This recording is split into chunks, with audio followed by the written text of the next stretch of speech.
and Jeff.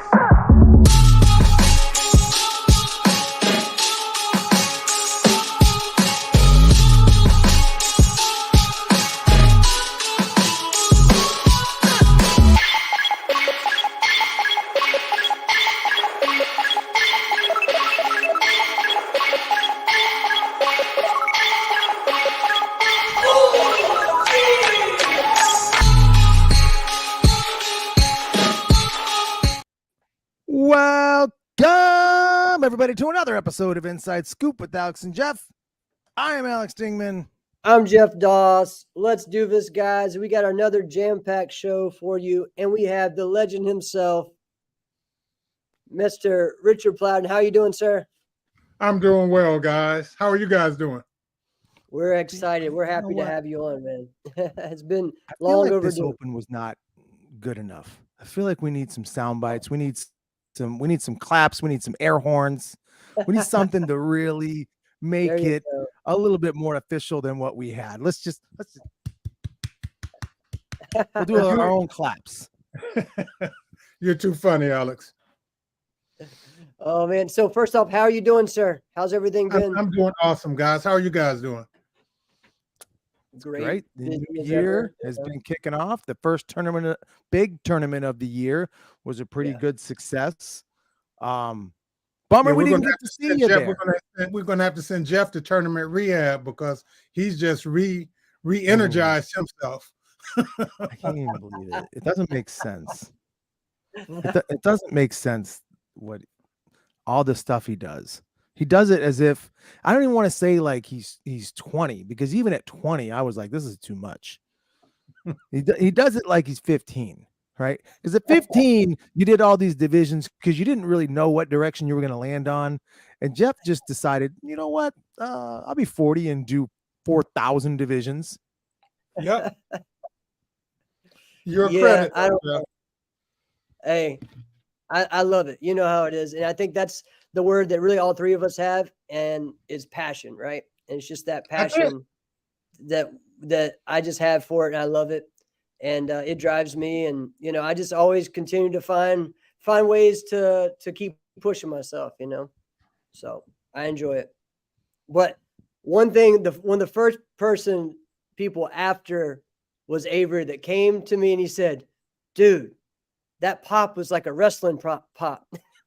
Talking about how loud the audience was. I was like, dude, what? How come we always think that? We always think in wrestling. We always think in pro wrestling. Him and I, you. That's pretty good. That's part of our release, right? Yes, sir. It definitely is. It definitely is. All right. So, hello, sir. How are you? All right. So let's go with just, you know what? So there's a lot. Let's just call it how it is, right? Yeah. We've had a lot of guests on the show. We've had, you know, former greats. We've had current phenoms.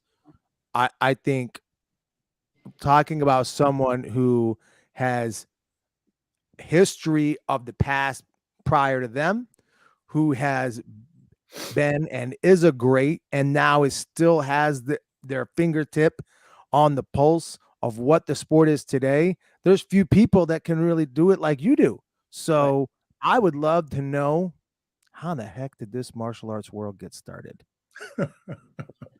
Well, many folks know that my brother is the reason that I got involved in martial arts. Travis and Eugene's father. I heard this. Didn't know that. He was a bank manager, and across the street from the bank was a Taekwondo school. The Taekwondo instructor had his account at the bank, and my brother would, at that point in time, he didn't even have a vehicle, and he would catch the bus, and the bus stop was right outside the Taekwondo school. So if it were cold or the weather was inclement, the instructor let him come in and wait for the bus inside the school. And of course, that was good for him to talk to my brother and talk him into taking martial arts lessons. So my brother came home excited one day and told my dad, he said, hey, I'm going to start taking Taekwondo lessons. And my dad pointed at me and said, take him with you. So that didn't make my brother. How old were you two at that point? I was 13. October 27th, 1973 was when I started. My brother is about 9 years older than I am. Wow. Okay. So Wow. my brother wasn't extremely happy with having to drag me along to do something that's this cool, because this was the beginning of the Bruce Lee era, right? Right. So he took me to the school. I found out later that after a couple of months, my instructor informed him that my parents were wasting their money, that I wouldn't be very good. And he came home elated to tell my dad that, hey, Master Park says I'm doing okay, but Rick's not doing that well. And my father said, nope, we're going to keep him in it.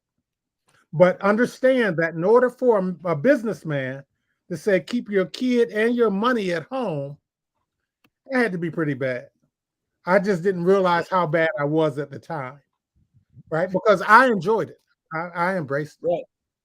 Right. So at the time, it sounds like you kind of knew where you were at, but felt like, I don't care. This is where the stuff is at. Is that kind of what it was? I'm sorry. Say that one more time, Is Alex. it kind of like you, like when you were in those lessons at that moment, like you knew where you were at, like as far as the totem pole was going, but you didn't care. You were like, I don't care. That's it. Yeah. This martial arts thing is where it's at. There were a ton of folks in the class, of course, who were doing extremely well. At 13, I was one of the younger ones in the class. There were not many younger than me at that point in time in 1973. But I enjoyed it. I didn't compare myself so much to how fast other people may have been catching on. I just was trying to do my thing. Now, as I started advancing and started sparring, believe it or not, around green or blue belt, I started keeping a list of the adults in the class who were better fighters than I was. So that was, again, that was as a kid. But I had my own, my own rating system of individuals in the school. And part of that was also because my brother started picking up Black Belt Magazine, picking up Karate Illustrated, picking up Official Karate. So I'm looking at ratings and things like that. So, I wanted to mimic what those guys were doing. So talk about that, just the magazine, the magazine era. What was, because that's something that most people, especially our generation, well, my generation knows, but it's still not like that. You know what I mean? Like we had to go to tournaments to get the magazine or whatever. Correct. It wasn't really in the newsstands or even, like I know for me, the first time I went to the Asian World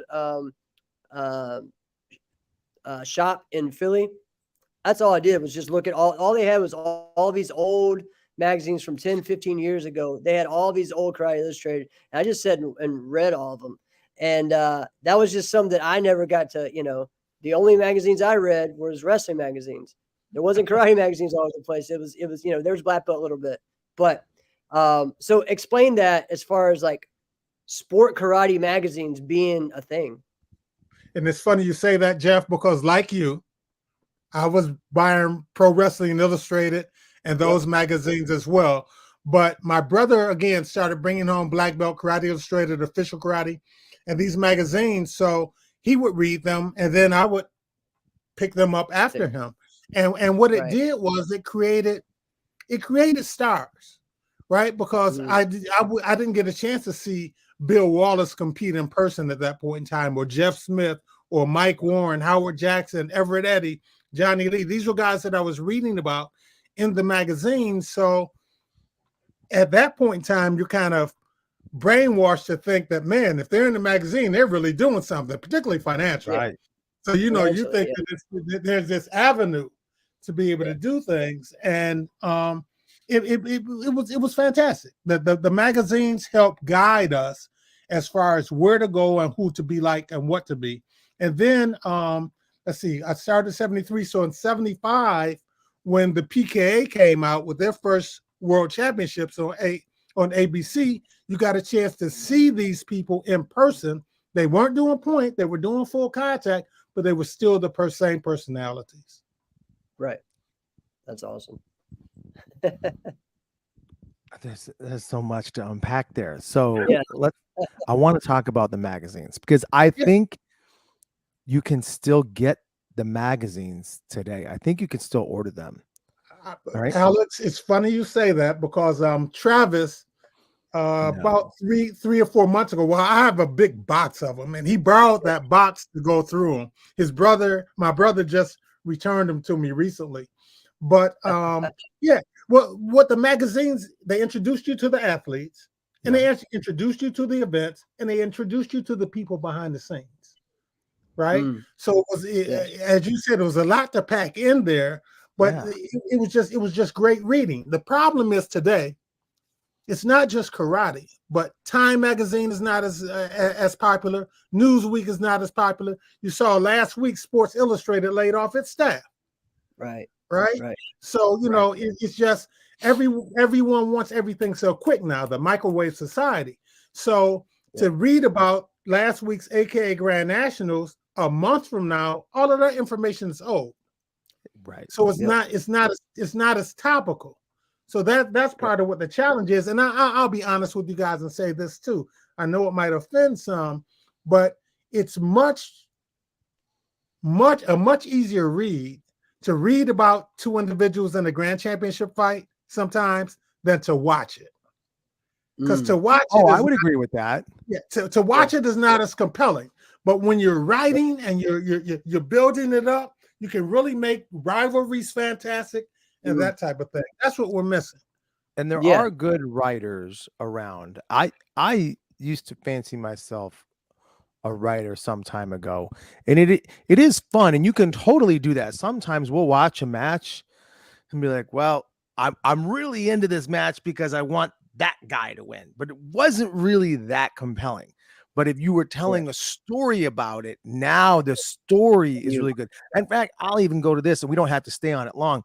I used to think that, and I'm being honest, I used to think that set matches would be fantastic for martial arts tournaments. And if you put the set match, if you said X versus Y, we're going to build them up.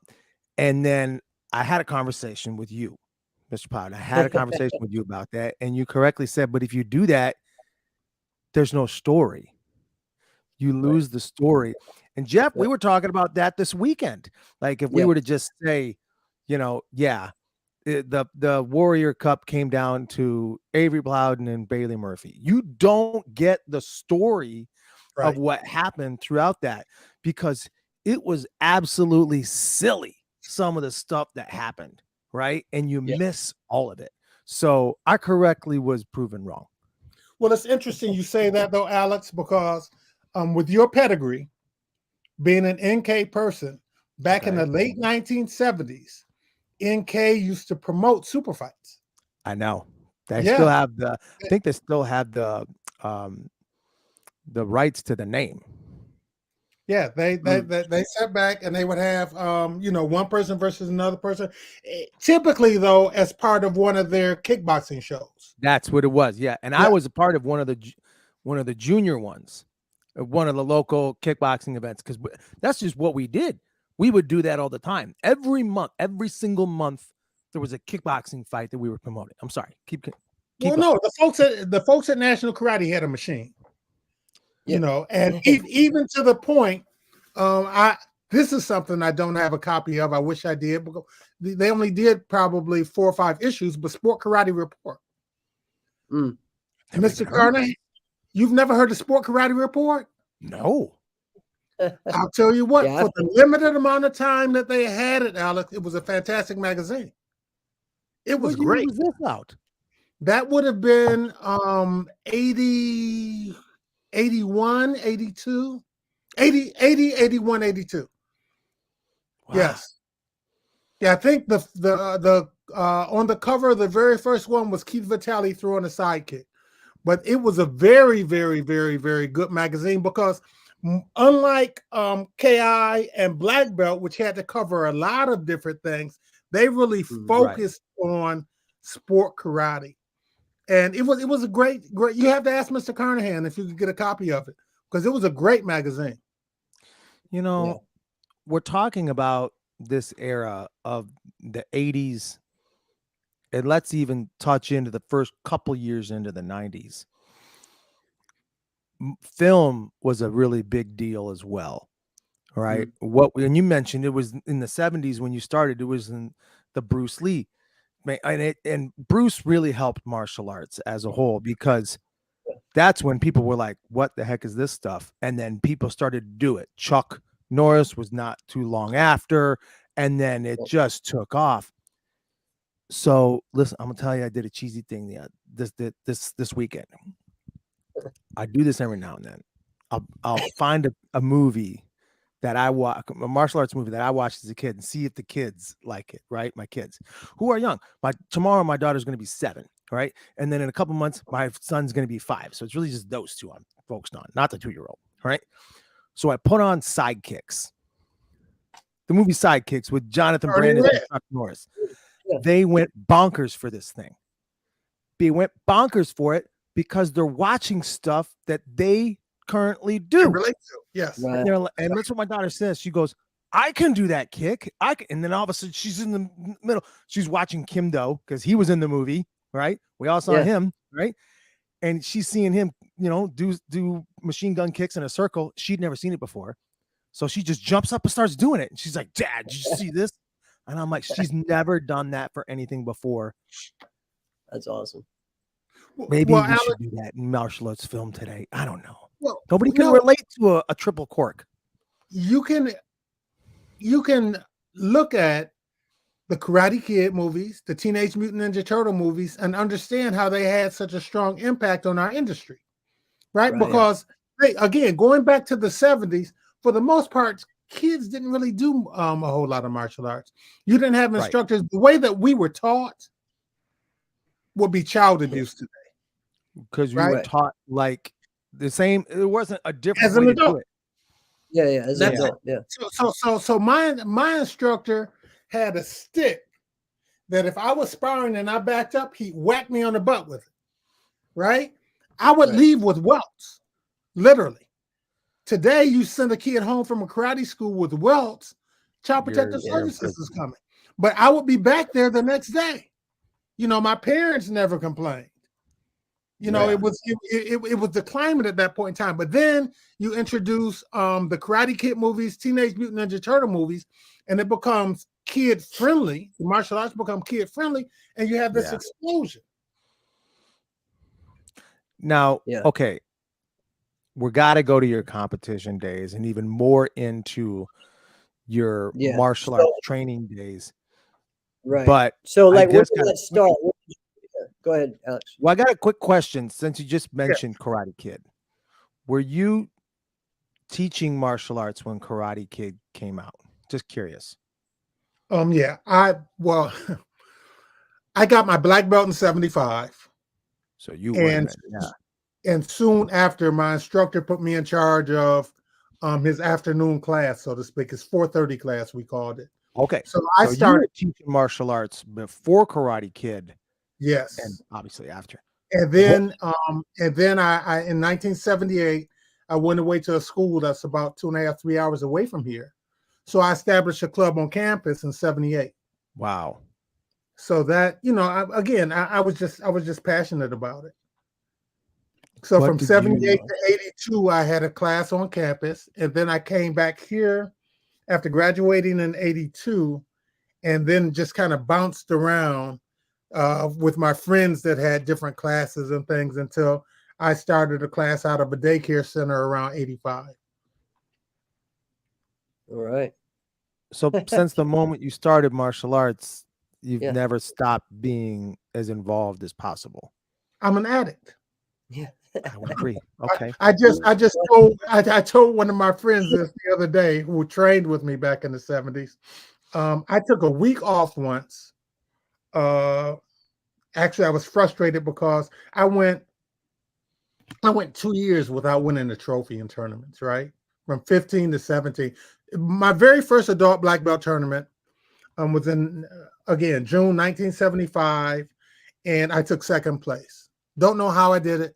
Didn't know what the heck I was doing or whatever. But the guy that I lost to had won first place at the Battle of Atlanta that year.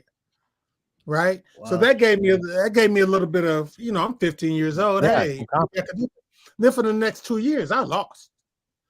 So during that losing streak, I took about a week off, and my instructor called the house looking for me. How come I hadn't been to the dojo? And that got me back in, and then it just took off from there. But I have to say, my instructor Juan Chick Park, he and I, we just really had a special relationship, a special bond. He looked out for me. He just recently, last year, sent me a bunch of pictures and things. He's in Fort Worth, Texas now. But he sent me a bunch of pictures and things from the past and that type of thing. And he's retired from teaching, but he told me, he said, Richard, everybody knows you. So, I got a good laugh out of that because, he's a traditional Taekwondo WTF person, founded the Grandmaster Society that's really popular now among the martial arts Taekwondo community. So, but that was my guy. That's awesome. Now, wow. So when did you start? So how did that streak come to an end? Like, what was that like? Where did that happen at? It's funny. April 24th, 1977, Taekwondo tournament here. I went and won my first grand championship. May 1st, 1977, 1 week later, I won another grand championship in Chicago. And so I was 17 years old and literally just never looked back from there. I just embraced and loved competition so much. And I was fortunate that my first sponsor was my brother. Right? My brother paid for me to go to a few tournaments. In 1978, I went to a tournament at Madison Square Garden called Henry Cho's All-American. Wow. And I won a few fights there, but didn't place. But that was the start of my traveling.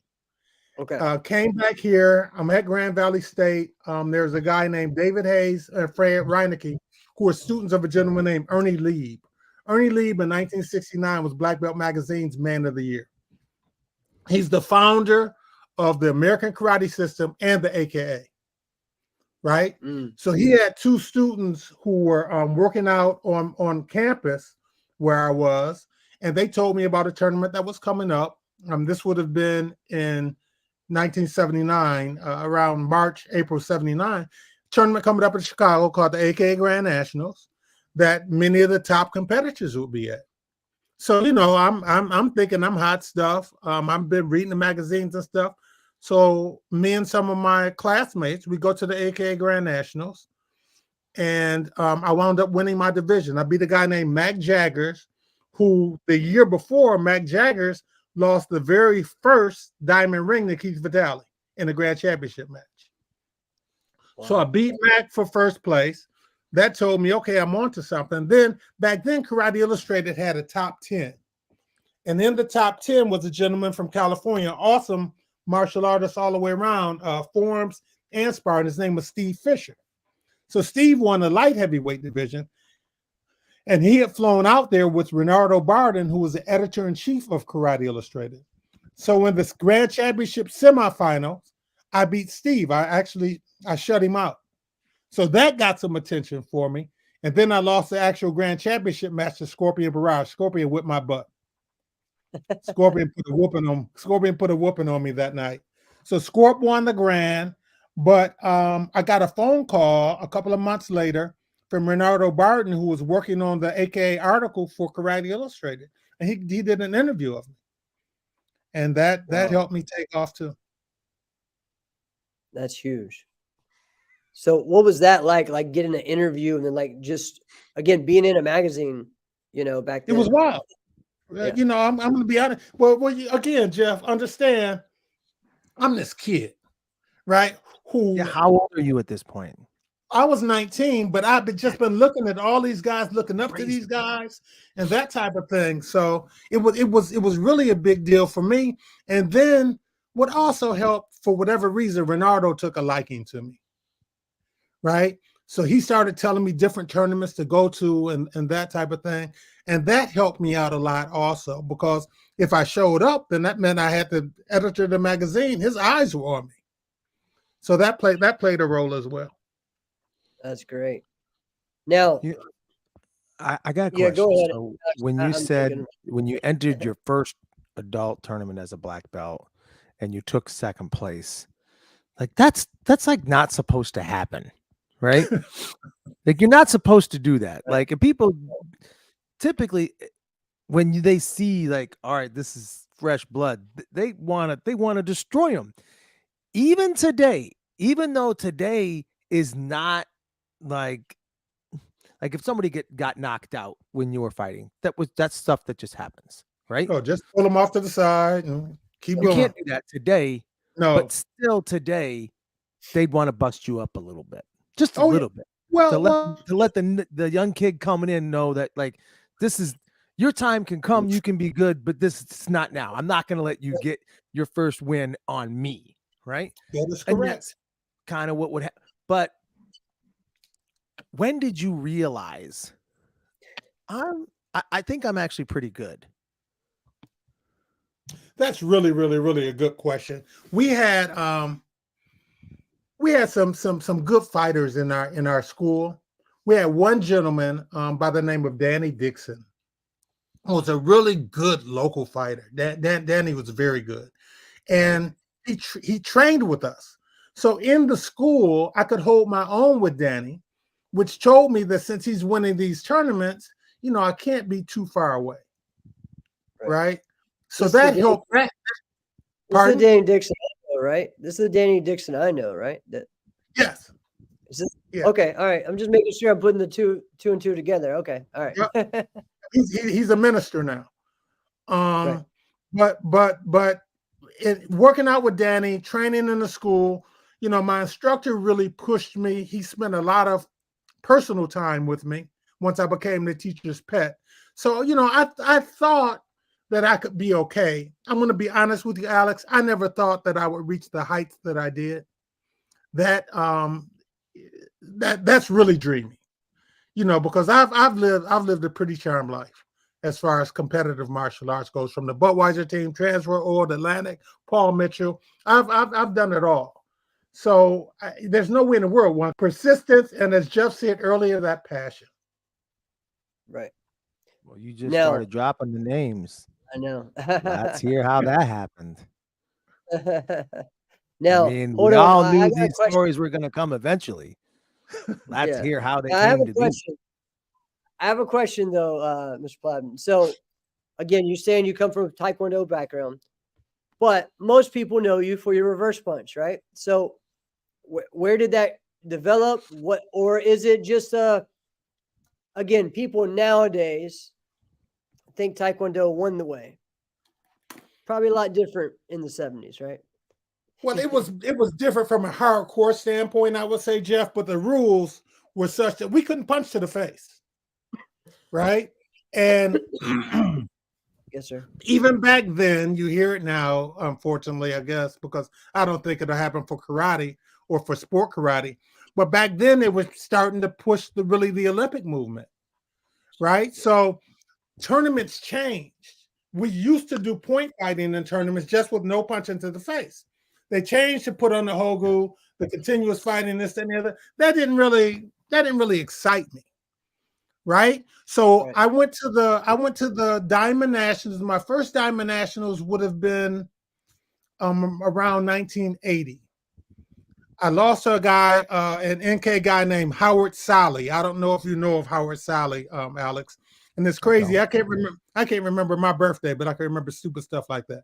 Right. So I lost to Howard Sally. But while I'm there at the Diamonds, the night before the tournament, I'm in the hotel lobby. Really don't know anybody. I'm just, this 19-year-old kid was there. Yes. And there's a guy named Mike Geneva. Mike Geneva at the time was the top light heavyweight in the country, according to Karate Illustrated. He had just been on. There's an orange karate cover with Mike hitting a guy. I think it might have been Bobby Tucker, actually. A stage photo with him hitting him with a ridge hand. But anyway, Mike comes up to me, and I'm in the lobby of the hotel, and he says, "Hey, what are you doing?" I said, "No, I know who he is. He doesn't know who I am." I said, "I'm not doing anything." He said, "Hey, come on and go out with me." And it's just he and I, believe it or not, this is crazy. He and I went into downtown Minnesota, just the two of us, sat in the bar and had some beers. And he says to me, he says, well, you're going to be a heavyweight. So all great heavyweights have to have a good reverse punch. Mm. And I took that to heart. I mean, here's Mike Geneva telling me this. So I was in college at the time. I go back to school. We had a combatives room, a wrestling room, newspaper on the windows so folks aren't looking in. And I just started trying to practice reverse punching. We had a ton of local tournaments here. So I go to tournaments, and that was my thing. I'm going to sit back and reverse punch. Now, mind you, at that point in time, just knowing what I know now, I was doing it wrong. And Billy Blanks adjusted my reverse punch for me a few years later, believe it or not. But that set me on the reverse punch path. Wow. That's awesome. Yeah, that's good to know. Say again? You know, yeah. How does that happen? That's not something I planned. Jennifer came up, took this kid from Detroit into downtown Detroit with him. It was just weird. Yeah. Well, I'm hearing something that kind of seems like a theme as well. This person took a liking to you. This person took a liking to you. And this person, and you were just a sponge. But wait a minute now. You had a lot of people that took a liking to you. There had to be some likable qualities that you had that, or at least like you, what is it? You know, because I think people would still echo this to this day, right? I love hanging out with you and talking about martial arts. As long as we have a big trophy to put some beer in, man. I actually told that story. I did. I told that one. You know what I said? I said that you said I was crazy when we went to do it, but I was like, you know what? We shouldn't have won. But here we go. I went and did it. So I told the story. If you guys don't know what Mr. Plowden's talking about, go listen to the show before just before AKA. What was 2 weeks ago? Yeah, it was a funny story. But what is it though? I mean, we're hearing a common theme. What is it that you have done to position yourself, or really, I should say it differently. What did you not do to really irk people or piss people off or rub people the wrong way? Because we are in a very competitive sport. We do have like-minded people that we're all trying to do the same thing. We all do the same interesting activity, but there are some people that people just don't like, in this activity. But I don't know a lot of people that don't like you. Well, I don't know about a lot, but there's some, believe me. Well, and I know it, but I don't pay attention to them, man. Listen, the way I look at things, Alex, if you want to make God laugh, tell him what your plans are. Right? That's a great one. I didn't necessarily chart this out. It happened, but my prayers were answered. Just point blank. I was passionate about this. I wanted to be good at this. And I understood that the dictionary is the only place where success comes before work. So if I want to be good at this, then I have to work at it. And I did. I would go running in sub-0 degree weather. January 1st, while I was competing, January 1st, every year at 6 o'clock in the morning, we have an island here called Belle Isle. I would go out to Belle Isle and run the 5+ miles to start my new year, because I tell myself that my opposition was sleeping or they were hungover or something like that. And then at 8 o'clock at my school, we'd have a New Year's Day workout, because my philosophy was, if you can make it at 8 o'clock on New Year's Day, the other 364 days should be easy. So that's where my students like Willie Hicks, Askia, they will be at those 8 o'clock in the morning workouts as kids. Because you set the tone for what the work should be like. That's it. Yep. That's it. So I was fortunate.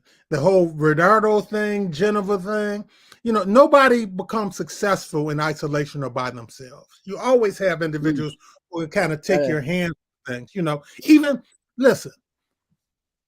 When I got the phone call to be on the Budweiser team from Toki Hill, For sure. There were a ton of other fighters I felt like he could have called, right? But for whatever reason, Toki gave me a call and said, listen, Budweiser is going to be sponsoring the team. They're going to pay for your airfare. They're going to pay for your hotel. They're going to give you some spending money. What was I supposed to say? Like, wow, sign me up. And it was amazing. So yeah, so let's just share what the years are of that. How long would Budweiser last?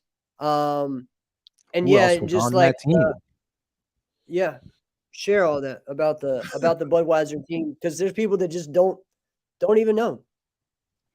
Well, there were two guys, a guy named Kenny Bloom and Harry Krebs, who were both involved in the music industry heavy, right? Well, okay. Harry was a judo practitioner who also started studying Kempo and became affiliated with Ed Parker. Checks out. Pardon?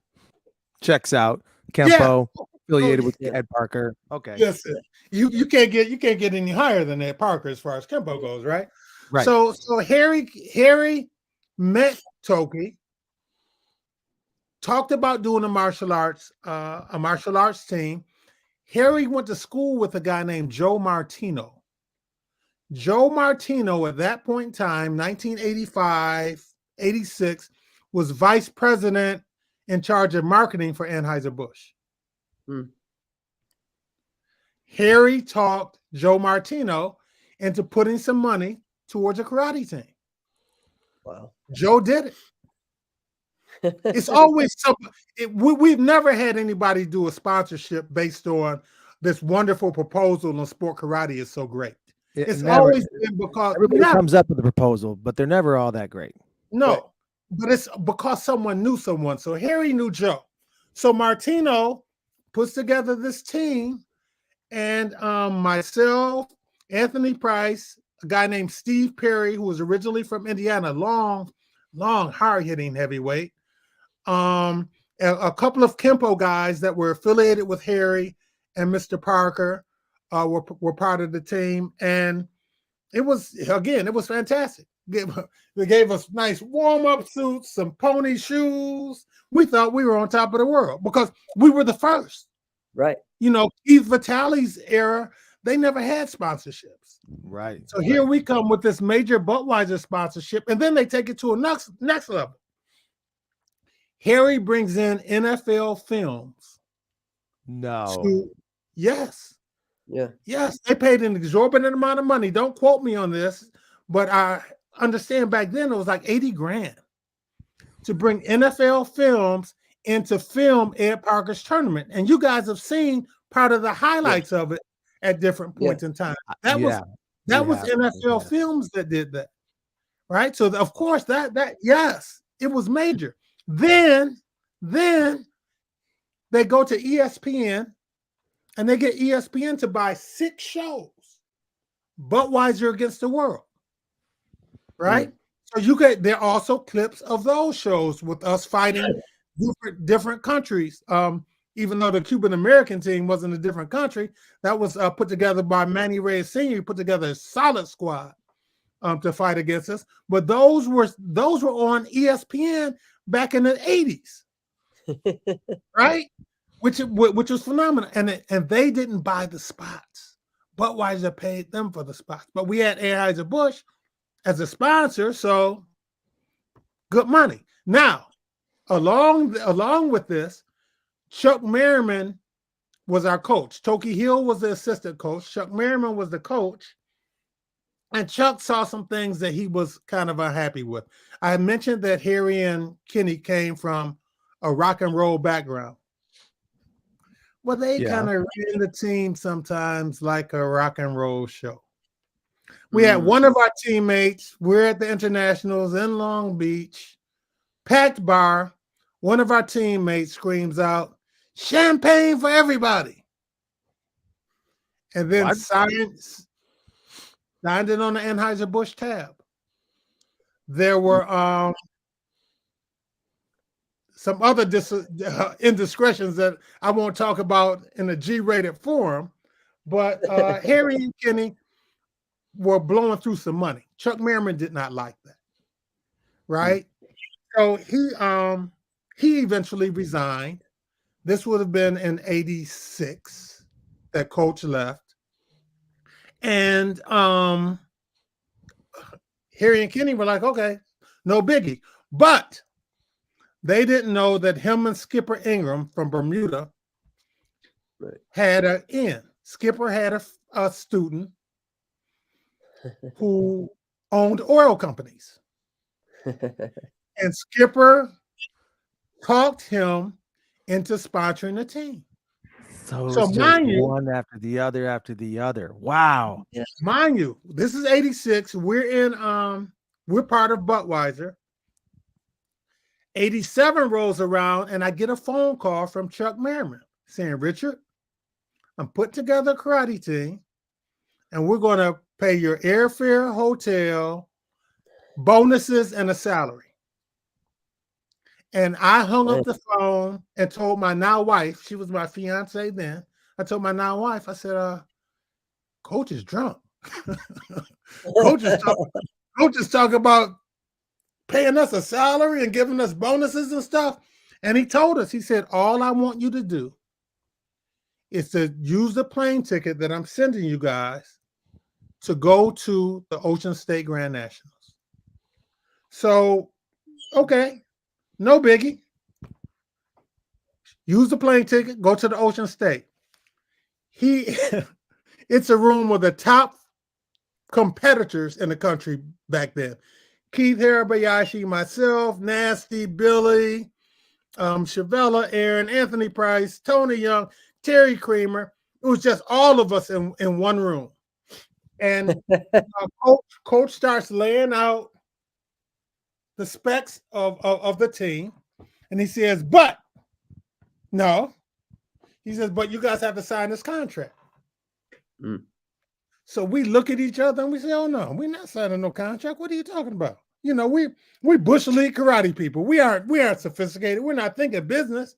We're thinking, okay, no, coach, we're not going to do it. So he says, okay, well, take it or leave it.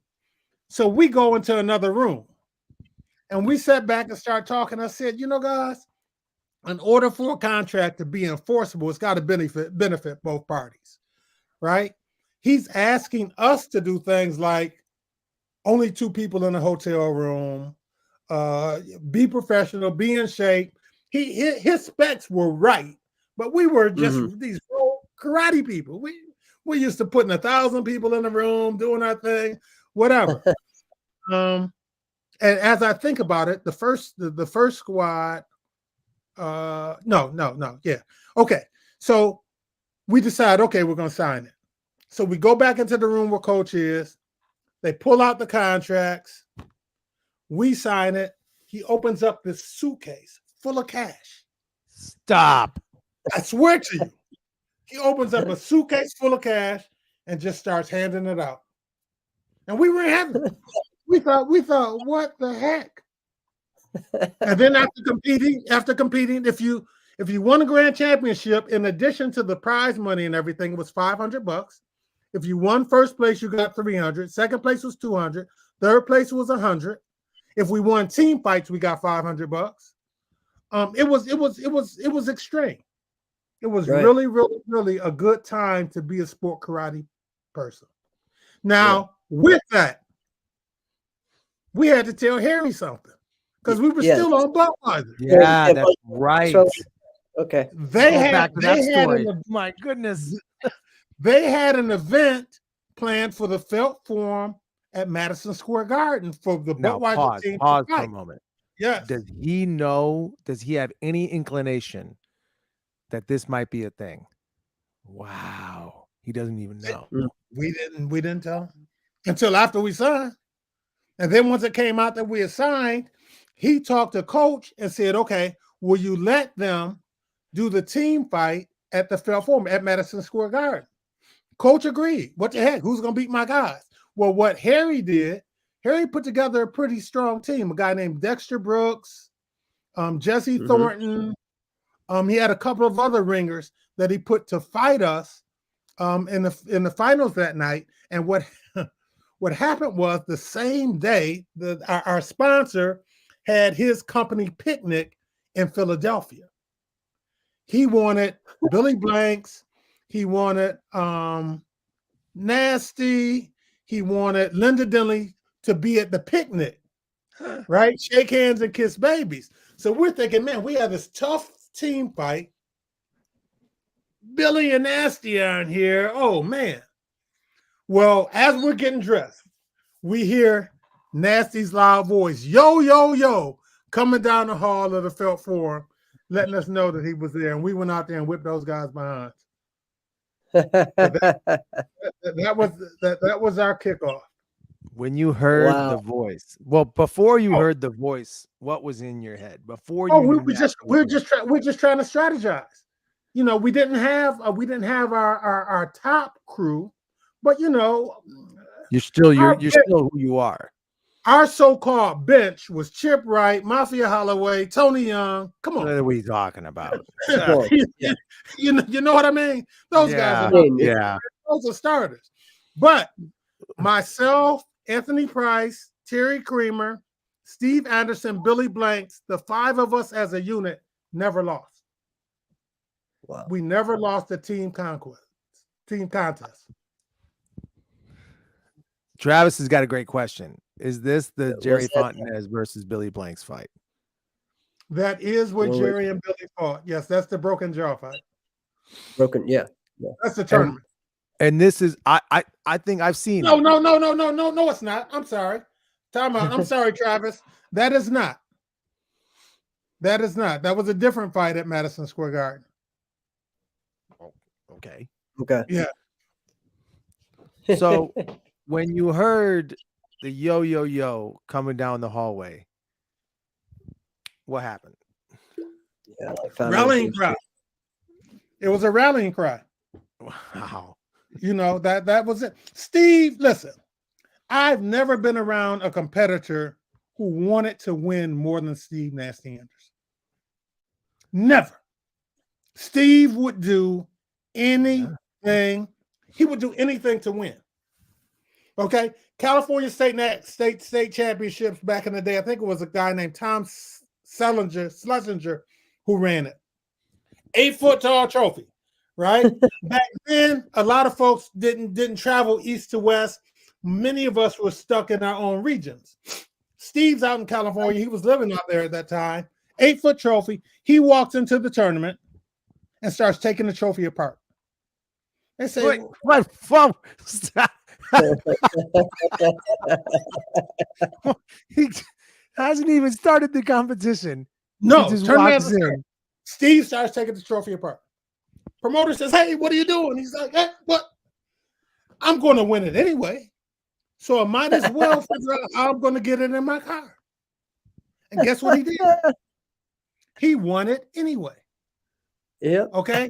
That guy, Morgan and Avery, a few years ago, went out to dinner with him. We went out to dinner to eat with Steve, and they got a chance to just get an insight into the way he thought, his mentality. He doing a seminar, he told folks he would take his gloves, flatten them out, and put them under the couch so that when he threw his back fist, his hand was open.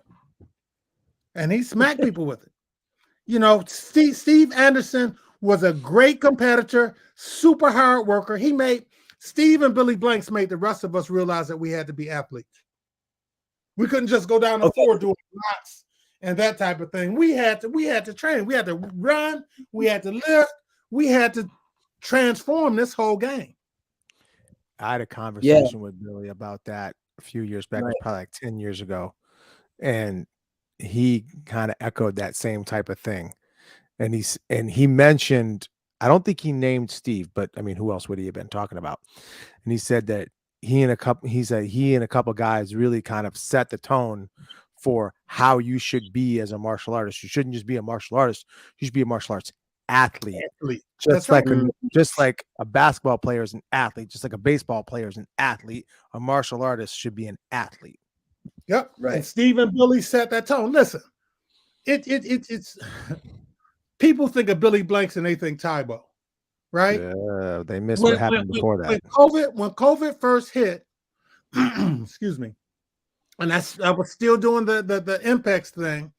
I had Billy come and do a virtual class for my folks, right? And that guy's smarts is still so fantastic. The way he understands the game. It's a shame that he's not involved in the sport right now.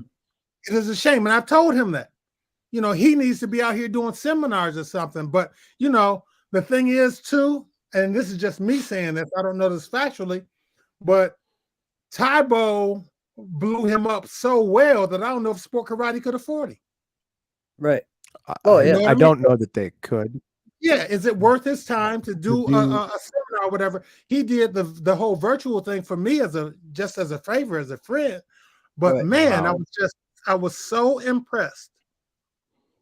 Well, you know what the thing is too, is like, I'm glad we talked about Billy because I think he's someone that doesn't get mentioned enough as far as in the sport karate world. People talk a lot now about Nasty, which, I mean, we should. He's one of the greatest of all time. But I feel like, Billy had this presence to him. You watch all those videos and it was just like, whoa, that's a scary dude. Like that's someone who's dangerous, right? And let it. Yeah.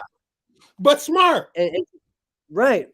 So that would be fantastic to get him involved somehow, right? You look at some of the people that he taught, Peaches, Chris Rapole, John Payton, who came out of Billy Blanks' camp. Billy was a great instructor. Yeah, definitely. And the thing is too, I always love when I hear different martial artists or sport karate competitors go to someone from the past to train. That everyone wants to go to whoever's the hot person right now to learn from and stuff. But like I guess this has probably been about 10 years now, but Brian Young was back to training and he was going and training with Ray Wizard. And I was like, oh, okay, that's cool. Like that's smart. That's something that no one else is going to have, right? No one's going to have that mindset and that, right? So I think it's really cool. Yeah. And Mike Pombero's talked about how those classes were, how yeah. No, I'm just going to say, you mentioned Ray Wizard. First time I met Ray Wizard was, again, going back to Renardo Barden. Because of Renardo, I was doing a cover shoot for Karate Illustrated. And the gentleman that had traveled out there with me, there was too much of a height disparity. It was a cool shot, by the way. That's Ray Wizard that I'm kicking at. Wow. It is? Like shadow. Wow. Yes. That's Ray Wizard. Yep. That's outstanding fighter himself. That crew, that's Sherman Oaks crew, because Alvin Prouder is another fighter extremely underrated. Alvin was a threat to win any tournament that he entered until his accident. Right. And full contact. Oh, boxing. Yeah, boxing. Yeah, he had a good little run with boxing. Crazy. Okay, crazy. So now at this point, you're on the oil company crew. Okay. What now?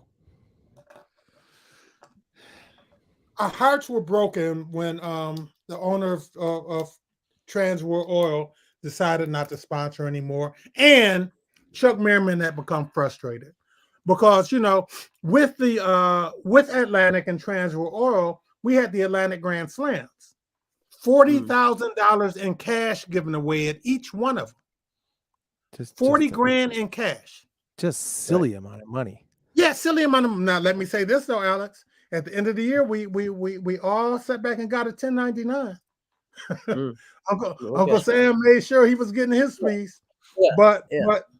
But Chuck Merriman got frustrated. There were individuals, there were promoters going behind his back trying to take the sponsorship. Oh yeah, of course. Listen to Jeff. Oh yeah, sport karate people can't be trusted. Of course.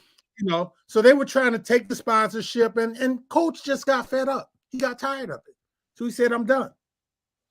What do you mean take the sponsorship? They wanted John Joyce to sponsor them instead of Merriman and what he was doing. And as a result, with the Atlantic Grand Slams, Coach wasn't getting the number of competitors that he thought he should based on the money he was giving away, because he wasn't getting that support from the regular sport karate community. Right. That just made him back away, and it hurt everybody. Because again, listen, Skipper Ingram, who was Mr. Joyce's instructor, he got ill, right? Ill or injured. And what Mr. Joyce did was, there are some of us, myself, Anthony Price, Linda Denley come to mind. He flew us each out to Bermuda for a week just to train him, right? He would train for 20 to 40 minutes a morning, and the rest of the day on the island was ours. So I did that 1 week. At the end of the week, he gave me an envelope, and on the envelope it said Battle of Bermuda. And there was $3,000 in it. It's like, wow, for 20 to 40 minutes a day, 5 days or whatever, $3,000. Thank you, Mr. Joyce. But he was a very, very special person who loved Skipper Ingram and Chuck Merriman. So once that went away, I figured, okay, I'm going to be on the shelf for a minute. Anthony wound up going over to Paul Mitchell at that time. I didn't get an offer from Paul Mitchell then, but while he was there, Anthony started talking to Don Rodriguez saying, well, Richard Plowden's still interested in competing. So I got a call from Don. We're into the 90s now? We're into the 90s now, yes. Okay. Yes. Yeah, so just making sure crossing over from Trans World over into Paul Mitchell. Keep going. Right. So, this is fantastic. So Don gave me a call. I said, sure. This would have been 1982. My first tournament with 92. Paul Mitchell. 92, excuse me. I've been hitting the head too much. In 92, my first tournament with Paul Mitchell was the Diamonds. And Pedro, myself, and Chris Rapole won teams, and I won a diamond ring. So that was my first Diamonds. I didn't even compete at that.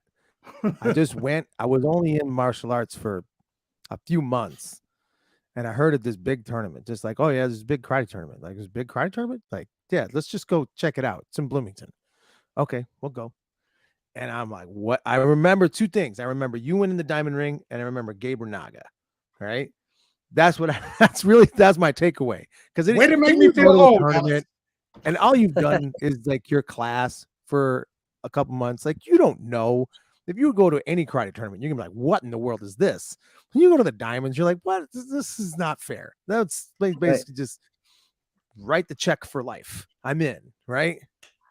That was fantastic. But keep going. Talk about that. No. You won the team. You won the Diamond. Yeah.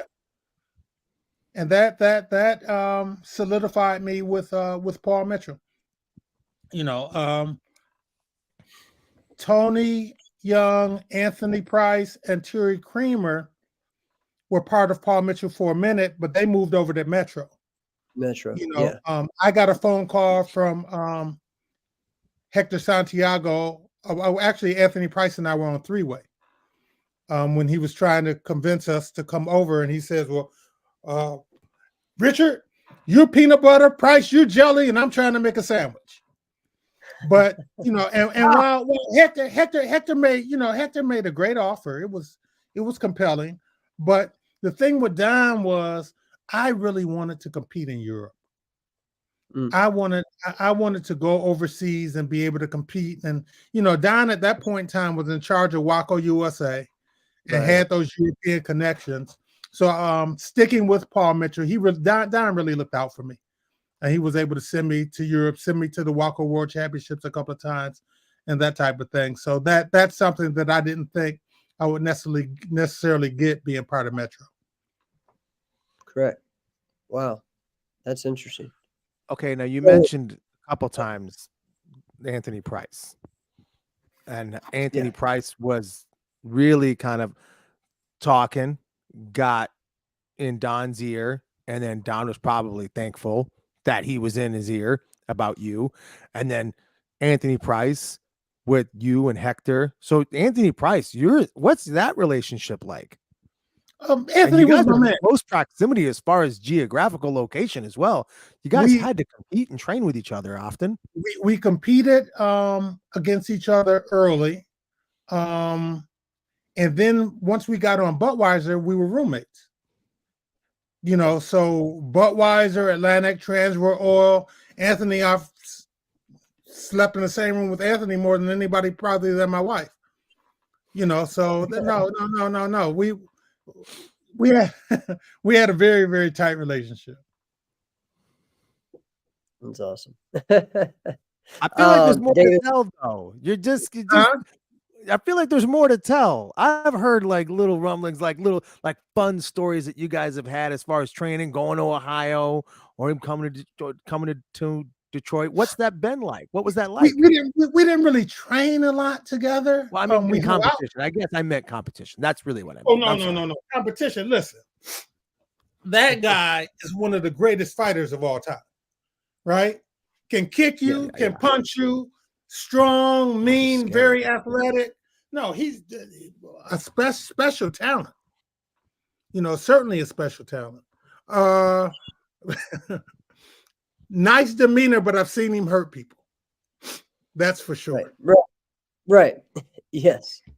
David was asking if you won the Waco Worlds. It's funny about that too. With the Atlantic Grand Slam, the event in Bermuda, I felt like was my world championship just because there were people from all over the world, and we didn't get that a lot here in America. And at that point in time, the way that you got on the Waco team, if you won a gold medal, you would repeat, right? You didn't have to try out or anything. So, you know, Nasty was the Waco USA champion for a number of years. Well, in 1993, they changed that, right? Okay. And so you could compete for it. And somehow I beat Nasty for his spot in 93.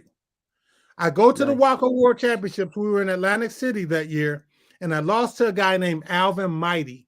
I took bronze. Alvin took the gold. So for 2 years, I was tortured. Just being blunt. I was upset. Well, 95, I made the team again. I won the spot again, and we go to Stuttgart, Germany. And David, I won gold over in Stuttgart. I beat Alvin. Actually, I stuck him with a really good reverse punch to put him down. That video is out here somewhere. But that was my Waco World title. And then, David, you were probably there when I fought Emmanuel St. Louis for the Waco Pro title in Montreal. Yeah. So, yep. What year? Alvin Mighty was UK. That would have been Waco Pro. I'm going to guess because at that point in time, I was in the SES uniform. So that was probably 98 or 90. Yeah, around 98. Yeah. Something like that. So as this happens, there's a lot of different things. So let's see. 96 was when you kind of were stepping away from competing some, or because that was when you got the Team Elite opportunity. Yeah. Team Elite was intriguing, Jeff, but chemistry has to be right. Yep. And it just wasn't the right chemistry. Spencer Arrington was a great guy, too great a guy. And he brought me in as a coach, but there were too many other people in his ear. Oh, and that just didn't work out for me. I only coached you guys one event. And the best thing that happened, it was Diamond Nationals. Yep. And the one thing that resonated out of that event was it started a relationship with Jotty Tension. Yep. So that was a good thing that came out of that. You know, that particular event too. Quick story. You guys remember? Well, Jeff, you remember Krista Shear? Yes. From Canada. Krista trained here with me, right? So Krista was on the team. She was on Team Elite. She made the finals that night. Yep. They wouldn't let me into the finals to coach. What? I watched another coach walk up to Mr. Carnahan, ask for a coach's pass, and Larry gave him one. Right? I walk up after and ask for one, and he told me no. So me and Anthony Price had to sneak into the finals that night so that I could coach Chris DeShear. So I came back, I wrote a nice letter to Mr. Worley and Mr. Carnahan and sent them a check and said, listen, I snuck into the finals so that I could coach my person. I'm a former grand championship winner of the Diamond Nationals. And I put in a letter, you would not have treated Ray McCallum like this. You would not have treated Keith Vitale like this, but Anthony and Price and I had to sneak in, you know, right. And they later they were very apologetic about it. Actually, I didn't go to the Diamonds for a few years after that because I was running around with Jeff Dawson in the NBL at that point in time. But then when I returned to the Diamonds, believe it or not, during the finals, Mr. Worley on the microphone said, "Welcome back, Richard Plowden." So that was funny. Seems like a very John Worley thing to do. Yeah. Yep. Shout out to Mr. Worley. It's his birthday. It's going to be his 80th birthday tomorrow, too. That's right. Happy birthday, Mr. Worley. I'll go do my 80 push-ups for you. All right. So let's get into SES, and then I don't know. We may have to table We're going to do a round two. Can we do a round two? Is that all right, Coach? I'm an addict, man. I can talk about this stuff forever. Oh, so, yeah. Because we hadn't even gotten to the good stuff yet, you know. The controversial stuff. Yeah. Well, SES was another blessing. Yes, sir. I had some guys training with me who were dojo mates with a guy who owned a company called Simplified Employment Services. And they came to me and they said, well, you know, Mr. Lampka wants to sponsor a karate team. And you hear all kinds of stuff, you know, you don't think it's real. So I said, yeah, okay, right. We've heard it. Yes, they brought me into a meeting. And at his office complex, which was very impressive, our go-between at that point in time was a gentleman named Dennis Stanek, rest his soul. He was a very good guy. And Dennis and Mr. Lampka put together this team on paper, asked me who I wanted on it. I got a chance to pick my people, and we took the ball and ran with it. Now, the crazy thing about it was the private jet. Yeah. And what? What'd you say? He would let us take his golf stream to tournaments. And unreal, Alex. Unreal. I would talk to the pilot. The pilot would ask me, what time do you want to take off? I let him know. Me and my guys, because so much of the team from here were my students, we go to this airport here called Oakland County Airport. Wouldn't have to go through any kind of customs or anything, right? Just put our stuff on the plane, get on, and go. So it's like a limousine service, only it flies. Oh, it was bizarre.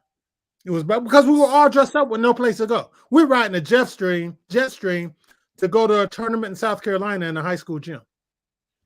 Right? It was just that's just nutty. Yeah, it was. It really was. And unfortunately, because that was a good deal, man. That was a good sponsorship. Again, you know, I've been around a couple of millionaires through karate. That was just fantastic. But unfortunately, Mr. Lampka got in some trouble. And it's on the internet if you look it up. He owed the federal government something like $90 million in payroll taxes.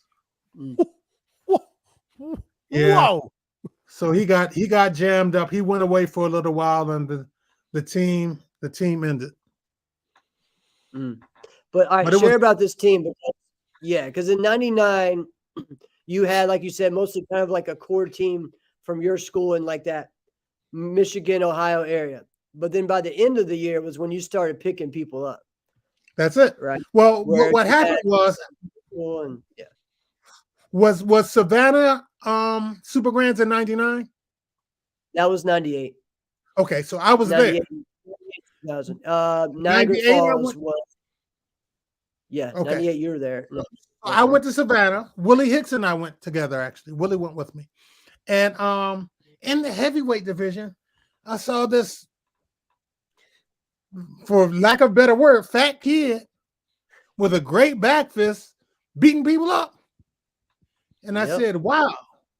You know, so I took note, came back here and called his instructors and said, listen, I have a team I'm putting together and I would like for Brian Plimple to be on the team. They said, sure. Brian, when I saw him in Savannah, he said he was 230. When he showed up to fight for us, he was 205. Whoa. He took it serious. That set the tone. Then I picked up Regina Thompson, who was, you know, fantastic woman fighter for a generation. I got Tara Van Duzen, another fantastic fighter. Yeah. Picked up Ryan Huntley. You know, and Carlos Tierney. Yep. I was a center judge at a guy, Rick Jocelyn, guy in Canada, had a tournament. I was a center judge there. And it's the first time I'd seen Carlos, but he was fighting and he hit some kid with a side kick that I thought, because I was the judge involved in a match, I was going to go to jail. Because he side kicked the guy, his foot went in one side and came out the other. And I said, oh, this guy can go. Yeah. Picked up Carlos, and we had a competitive team. Yeah. I mean, you have that team with, you know, your guys like Askia, with Jermon, Willie as the juniors. You know, you have Travis, you have Ricky Murray. You know, you have all these guys from all different paths and walks, man. It was really cool. Yeah, it was. And Johnny, your question now, you're gonna make me tell the truth, dude. Ooh. We were a new team. Right? And in 99, he was one of the best fighters in the world. He was. And he had the opportunity to be on Paul Mitchell. And I told him to take that opportunity. You know, with myself being a Paul Mitchell alum, I told Johnny, I said, yeah, go ahead, because Paul Mitchell could do for him at that point in time what I couldn't with my young and new team. So that's why I didn't pick you up, Punk. You know that. Now, also, that actually sparks a question that I was just thinking of, because you picked up, I mean, the people you had on your team, they all kind of are all-timers, right? They have stories like Tara Van Duzen, Regina Thompson, Carlos Tierney. Is there anybody that you were like, you know what? I wanted to pick this person up. I had a shot, but it just didn't work. Is there anybody that you really kind of felt that way about? Didn't work in my head or didn't work with the conversation? Like it just didn't materialize. One of the ones I would say, just being blunt, that got away, and part of it was because Brian was a heavyweight, was Damon Gilbert. Mm-hmm. Damon was high up on my list. You know, now I'll say this. I mentioned 93 Waco. Damon won the Waco spot. It was either 93 or 95. I get them mixed up now as far as that goes. But I was on Paul Mitchell. My relationship with Don Rodriguez was pretty good. And I told Don to pick up Damon. And he didn't think the time was right at that point in time. You know, eventually he did, and the rest is history, and it's turned out phenomenally. Yeah. But you know, that was my suggestion to Don back then. Man, and those fights Damon and Brian used to have were freaking crazy. Oh my God. They were incredible, man. So and it was one of the most intense fights I've seen in a long time. Yeah. No, Damon's a great fighter. Yeah. Okay. And so that team ended in the middle of 2001, right? Look at you. You remember dates. I can't. I'll say this to you, Jeff. I think this was the last one. When the United States Treasury comes into a building and they're vest and everything, and you happen to be there, you never forget it. Right. And I was there when they raided the SES offices. Mr. Lamka, Mr. Stanek, and myself were going out to lunch. And the wild thing was we still went to lunch. Wait, what? Didn't really miss a beat. Yeah, it was bizarre. Wow. That's crazy. Crazy. With my job, we have something that we do with different meetings and things called 2 truths and a lie. And the person has to tell 2 things that are true, 1 that is a lie. Nobody ever guesses that I was around when a major business got raided by the U.S. Treasury Department, but that was one of my truths. That's one. Oh, so That's all right. Be scary. While you were doing this again, like you said, SES primarily was an NBL team. So correct.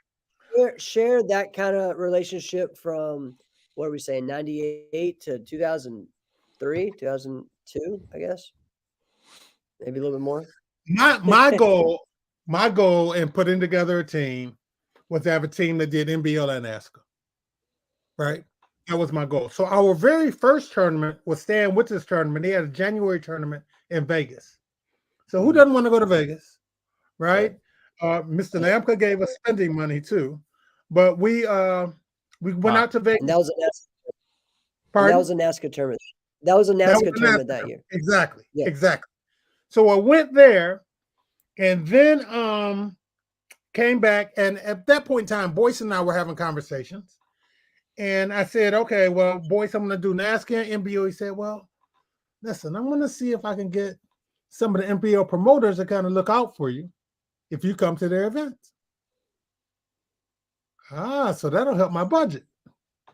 So he, Boyce sat back and there was an NBO tournament in New Orleans. I think it was in August. I think there was a Dana Ray Benoit. She had her tournament in August. Dana Ray looked out for us. And that opened the door for Boyce and I to really begin to have some real dialogue. And it kind of took off from there, that we started primarily doing NBO. Now, I'm going to say this. Back then, NBO and NASCAR were giving away $500 grand championships. Both of them were. Right. I convinced Boyce to bump up the NBL grand championships to $1,000. He did it. Right. Then NASCAR followed. Yep. Right. There were a few things behind the scenes that Boyce listened to me on. I'm just going to be blunt. I was NBL Man of the Year 2 years. I was doing most of the writing for the magazine at one point in time, guys. Wow. I was writing most of the articles. You know that, Jeff? Yeah, I knew that. Yeah. Yep. Yeah, I was writing most of the articles. So I was working hand in hand with Boyce. So it was nice for me to be able to influence the NBL and help it like that.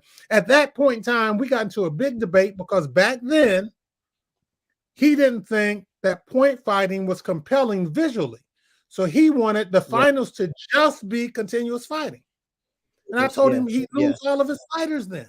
Boyce, that's not going to work. He listened. Yeah. We had a good relationship back then.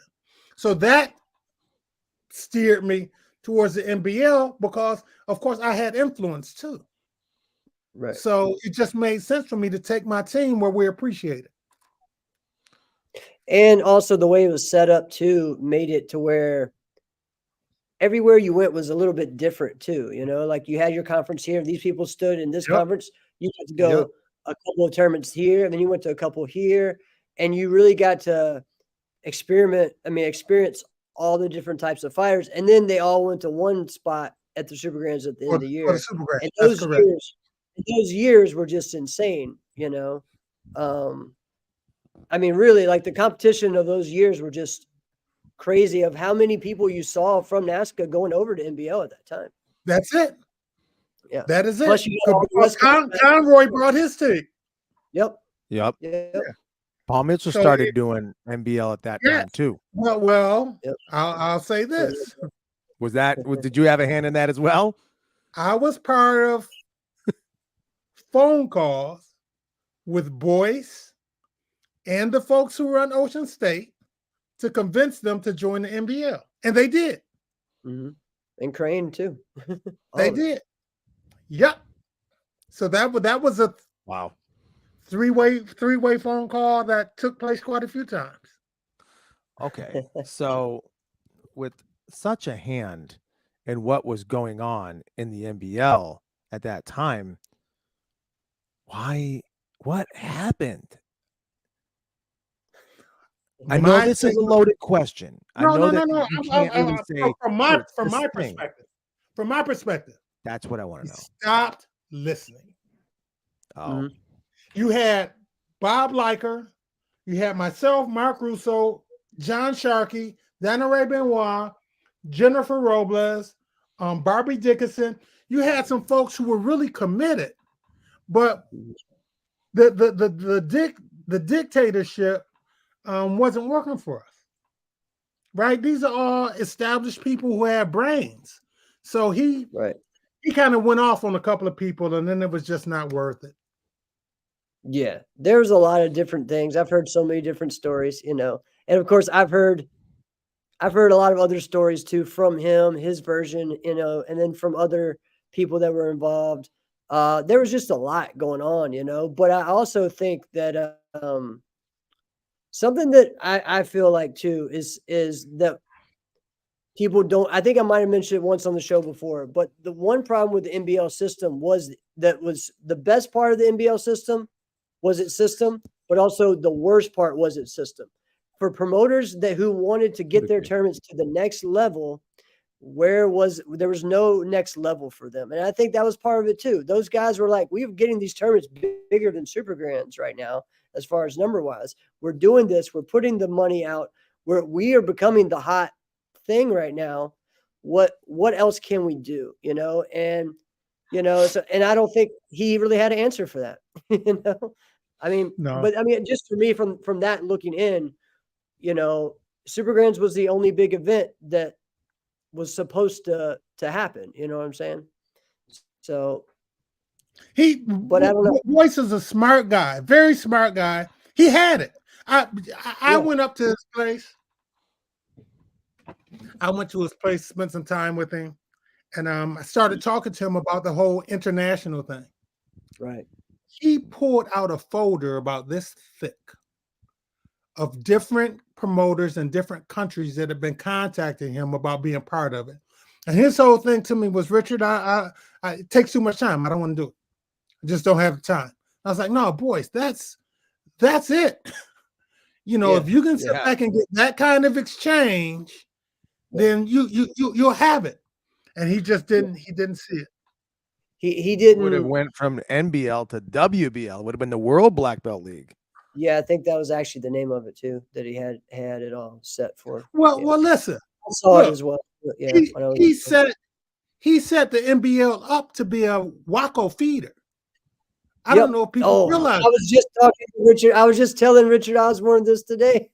He didn't realize that it was all set up. No, most people don't know. No, all the divisions. Yep. Yeah. All the divisions were mimicking Waco because he wanted. Oh my God! Why have I never put two and two together? Yeah, he wanted to. That's why he had continuous. The thing was, the continuous rules were messed up because he fought in a tournament that had continuous and got the heck beat out of him. And he told me, he said, Richard, my rules are going to make sure that never happens to another person again. and so that's why he had, 3 punches and then a kick, because the guy that he fought didn't kick much, just beat him up boxer. So he was upset about that. But no, you look at all of the specs to feed into Waco, and it just didn't happen. What's funny now, though, is that if you look at the Waco continuous rules, they're actually a lot more similar now to NBL than they used to be. Like they count points and everything. Yeah, everybody's got to be cognizant of how dangerous continuous can be. Correct. Well, that correct. And everybody's attempting to mimic the good things that the NBL did. Yeah. Yeah. Because I mean, it was good. I went in, but when I didn't really travel because I was an NK guy, so I didn't really know him. Just Mr. Carnahan, just do whatever he says. He's this NASCA guy, so all right, tell me what I should do, Mr. Carnahan. Go to the Compete Nationals. Okay, I'll go there. Go to the New England Open. Okay, I'll go there. What? And I remember I asked him one time. I go, hey, I've heard about. I can't remember what it was. It might have been like Yellow Rose or something. So it was an NBL tournament. I can't remember which one it was. Maybe it was Golden Gate, right? And I said, well, this one's on the same day. Should I go to that? And he goes, Alex said, you should never do an NBL tournament. Is what he told me. It was something like, I don't want to quote him totally like that, but it was essentially, it was like, why would you ever think to do that? Right. And then I remember thinking like, I don't know that I'm getting the best advice at this point. Right. And then I made the personal choice to go, all right, well, I'm not winning right now anyway. Where are the best guys at?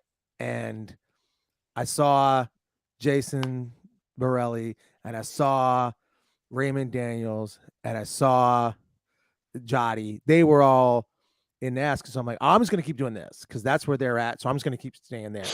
So that's where I'm going to go.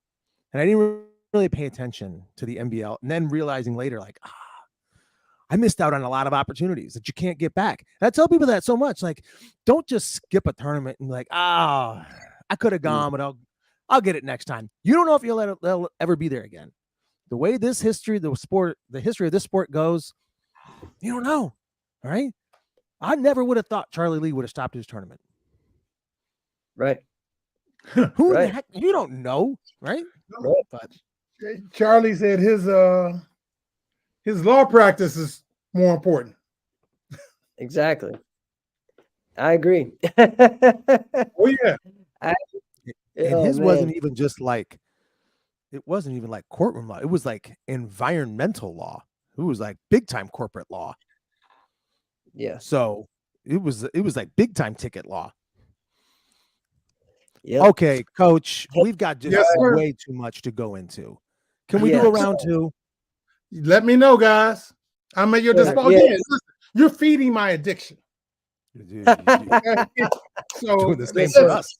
My name is Richard, and I'm a sport karate addict. Yes, sir. All right, let's talk. All right, here's what's on the docket next, guys. I mean, we still have yet to talk about WKC. Jason Chin. We have yet to talk about Victory, Impex, right. And then of course KTOC, and then all the people that you've had since. You brought up and then, all your students, the Karate Illustrated picture where you were doing the kick over the top. Let's not forget, there's a picture of Morgan doing that exact kick, and I'm like, this is so nutty. How does this happen? It's so cool. So we've got so much to talk about. So much. Yo, Marty, I know you're an act dude. Definitely. I think I'm up there with you too. Oh yeah, you have issues. But no, you guys just let me know when we want to do it again, and we can just keep it rolling. Sir. As long as people are interested in hearing the stories and that type of thing, I don't mind sharing. We love it, man. Let's book it. Thank you so much. Yep, we'll talk to you. And you guys take care, okay? Stay safe and stay warm. Oh my gosh, it is like that right now too. Yes. All right, later. This has been another episode of Inside Scoop with Alex and Jeff. I'm Alex Dingman. I'm Jeff Doss. See you guys next week.